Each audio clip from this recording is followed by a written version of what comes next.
शांति 23/10/2022 की मुरली है। आज अव्यक्त मुरली है। रिवाइज कोर्स है 13 अक्टूबर 92 मधुबन से। बाबा कहते हैं, आज का देखो मुरली का टाइटल है नंबर 1 बनना है तो ज्ञान और योग को स्वरूप में लाओ। बहुत सुंदर मुरली है। हमें बहुत बार लगता है कि हमसे धारणा नहीं होती है, हमारा योग नहीं लगता है, लेकिन आज बाबा ने बहुत अच्छे से हर एक चीज अंडरलाइन करवाई है। देखो बाबा क्या कहते हैं, आज सत्य शिक्षक अपनी श्रेष्ठ शिक्षा धारणा करने वाले गॉडली स्टूडेंट को देख रहे हैं कि हर एक ईश्वरीय विद्यार्थी ने इस ईश्वरीय शिक्षा को कहां तक धारण किया है। पढ़ाने वाला एक है, पढ़ाई भी एक है, लेकिन पढ़ने वाले पढ़ाई में नंबरवार है। हर रोज का पाठ मुरली द्वारा स्थान पर एक ही सुनते हैं, अर्थात एक ही पाठ पढ़ते हैं।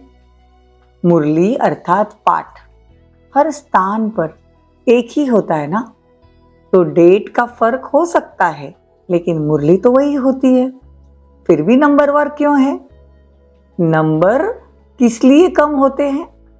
देखो, क्योंकि ईश्वरीय पढ़ाई पढ़ने की विधि सिर्फ सुनना नहीं है, लेकिन हर महावाक्य को स्वरूप में लाना है। डबल अंडरलाइन, बहुत समझने की बात है। हम मुरली बस सवेरे सुननी है मतलब सुन लेते हैं, लेकिन वो धारण नहीं करते। जैसे बाबा कहते मीठे बनो, तो हम मीठे बनते हैं क्या? बाबा कहते मुरली कभी मिस नहीं करो, तो हम मुरली कितनी बार मिस करते? बाबा कहते अमृत वेला रोज करो। हम धारण नहीं करते हैं, तो धारण करेंगे तो नंबर 1 बनेंगे। तो देखो, लक्ष्य तो सभी का एक रहता है कि मैं नंबर 1 बनूं। ऐसा लक्ष्य है ना, वैसा लक्षण है क्या? देखो, लक्ष्य है लक्ष्मी नारायण जैसा बनना। विद्यार्थी है ना, हम ईश्वरीय विश्वविद्यालय में आए हैं। किस लिए आए हैं? मनुष्य से देवता बनने के लिए आए। पहले तो ये बात पक्की होनी चाहिए कि सिर्फ हम मुरली सुनने नहीं आ रहे या कोई संस्था में सत्संग के लिए नहीं जा रहे। हम कर रहे हैं कि हम स्कूल में हैं और हमको पढ़ाई करनी है। पढ़ाई में डॉक्टर की कॉलेज में कोई डॉक्टर बनकर बाहर निकलता है, तो यहाँ पर ईश्वरीय विश्वविद्यालय में मनुष्य से देवता होकर बाहर निकलना है। तो देवता जैसे लक्षण, देखो लक्ष्य तो है देवता बनना, लेकिन लक्षण भी तो आने चाहिए ना। तो इसमें लक्ष्य और लक्षण में फर्क पड़ जाता है। बहुत सुंदर मुरली है, बड़े ध्यान से समझेंगे। देखो, इस पढ़ाई में सब्जेक्ट भी ज्यादा नहीं है, सिर्फ 4 सब्जेक्ट है। सब्जेक्ट को धारण करना है। इसमें मुश्किल क्या है? देखो, चारों ही सब्जेक्ट 1-2 के साथ संबंध में है। 4 सब्जेक्ट कौन से? ज्ञान, योग, धारणा, सेवा। ज्ञान मिल गया कि मैं आत्मा हूं, शिव बाबा परमात्मा है, तो बाबा कहते फिर योग करो कि मैं आत्मा हूं। आत्मा समझकर परमात्मा को याद करो, स्वरूप में लाओ। और जैसे हम योग अच्छे से करेंगे तो क्या होगा? धारणा भी सहज होगी, और धारणा अगर अच्छे से होती है तो सेवा भी अच्छे से होती है। आज बाबा ने स्वरूप में कैसे लाना है वो सिखा रहे हैं। तो बाबा कहते हैं, अगर एक सब्जेक्ट ज्ञान संपूर्ण विधि पूर्वक धारण कर लो, अर्थात ज्ञान के एक एक शब्द को स्वरूप में लाओ, तो ज्ञान है ही मुख्य 2 शब्दों का, जिसको रचयिता और रचना, अल्फ और बे, बस ज्ञान की ये 2 शब्द मेन है। रचयिता और रचना, रचयिता और रचना। रचयिता कौन? शिव बाबा। और रचना हम सब बच्चे। अल्फ कौन? अल्लाह, शिव बाबा। और बे मतलब बादशाही, मतलब सतयुग। सतयुग में कैसे जाना है, सतयुग में लक्ष्मी नारायण कैसे बनना है, ये बाबा सिखाते हैं। तो रचयिता बाप की समझ आ गई कि परमात्मा कौन है, अर्थात परमात्मा का परिचय मिल गया। फिर उससे संबंध भी स्पष्ट हो गया कि वो बाप, टीचर, सदगुरु, सखा सब वही है। हमारा बाबा ही संसार है हमारा। तो बाबा कहते हैं कि उससे भी संबंध स्पष्ट हो गया।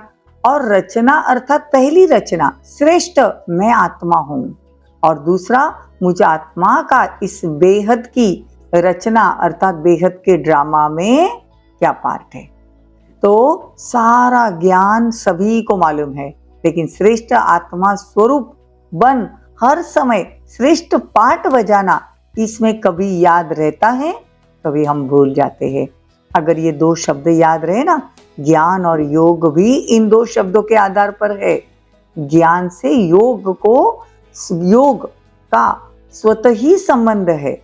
जो ज्ञानी तू आत्मा है वो योगी तू आत्मा अवश्य है।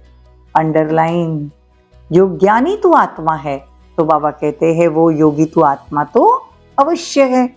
तो ज्ञान और योग का संबंध हुआ ना, और ज्ञानी और योगी होगा, उसकी धारणा श्रेष्ठ होगी या कमजोर होगी।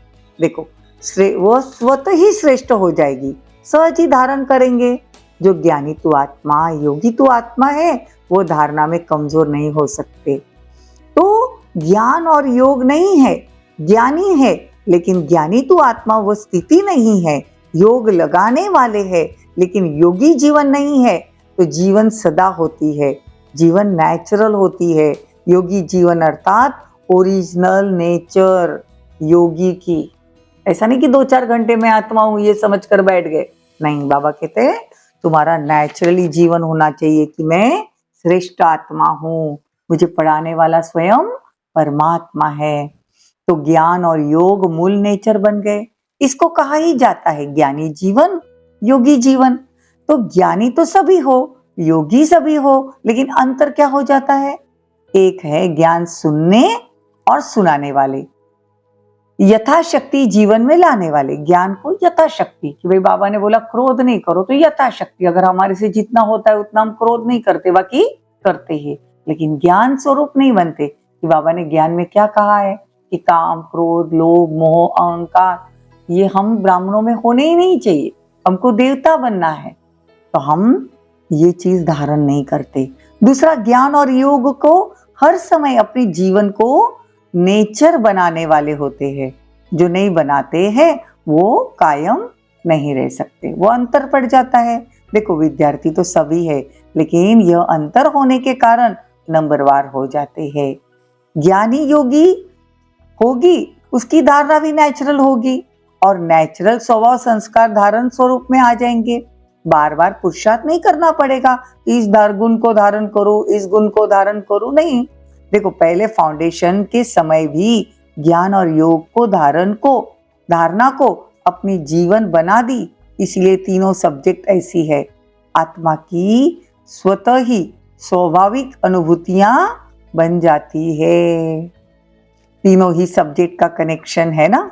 तो देखो ज्ञान योग और फिर धारणा, जिसके पास इतनी अनुभूतियों का खजाना संपन्न है, ऐसी संपन्न मूर्तियां स्वतः ही मास्टर दाता बन जाती है, मतलब सेवादारी बन जाती। दाता अर्थात क्या?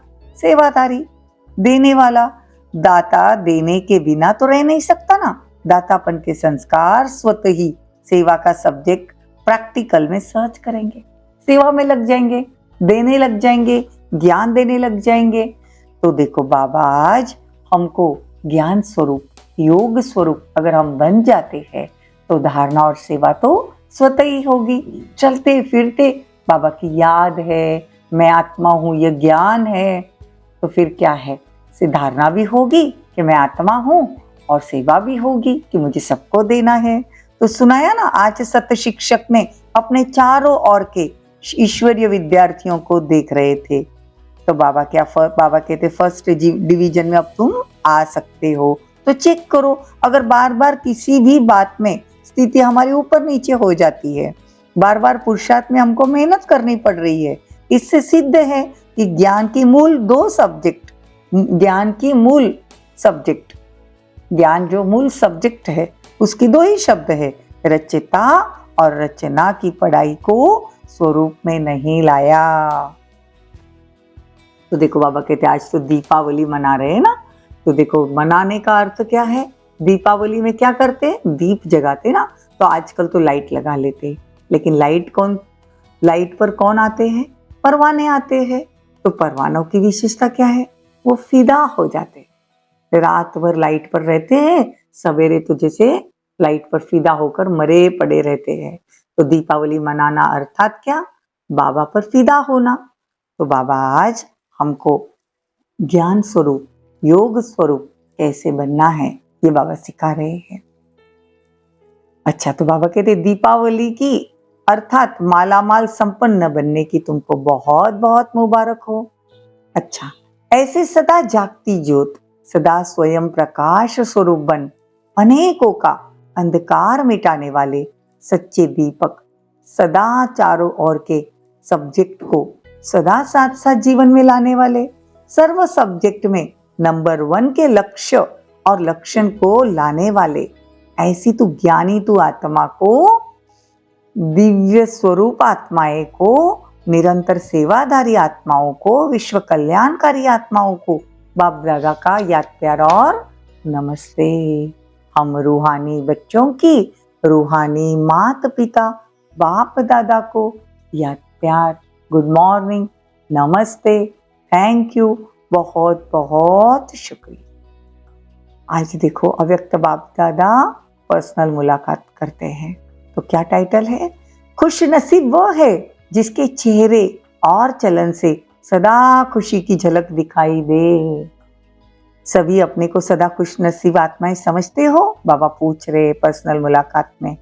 खुश नसीब आत्माओं की निशानी क्या होगी? उनके चेहरे और चलन से सदा खुशी की झलक दिखाई देगी। चाहे कोई भी स्थूल कार्य कर रहे हो, साधारण काम भी कर रहे हो, लेकिन हर कर्म में क्या होगी? खुशी की झलक दिखाई देगी।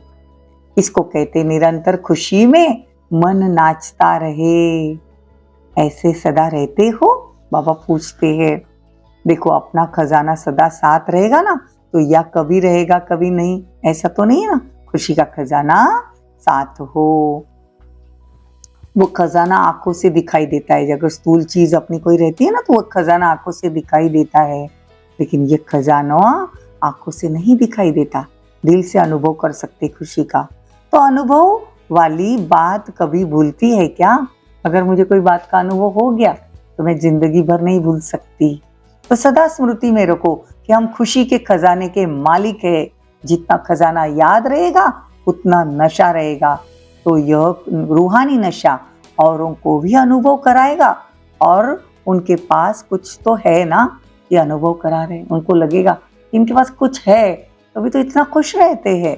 तो माताओं को सारा समय याद रहता है? बाबा पूछते हैं सिर्फ बाप याद रहता है या और कुछ भी याद रहता है? वर्षे की तो खुशी दिखाई देगी ना। जब ब्राह्मण जीवन के लिए संसार ही एक बाप है, तो संसार के सिवाय और क्या याद आएगा? बाबा ही अगर संसार है तो बाबा कहते संसार के सिवा क्या याद आएगा? सदा दिल में अपने श्रेष्ठ भाग्य के गीत गाते रहो। समझा?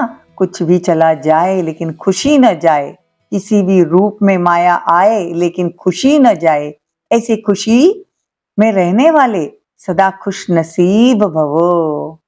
अच्छा, वरदान।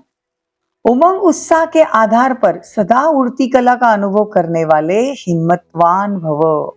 उड़ती कला का अनुभव करना है तो उमंग और उत्साह का आधार है उड़ती कला, तो हिम्मतवान भवो।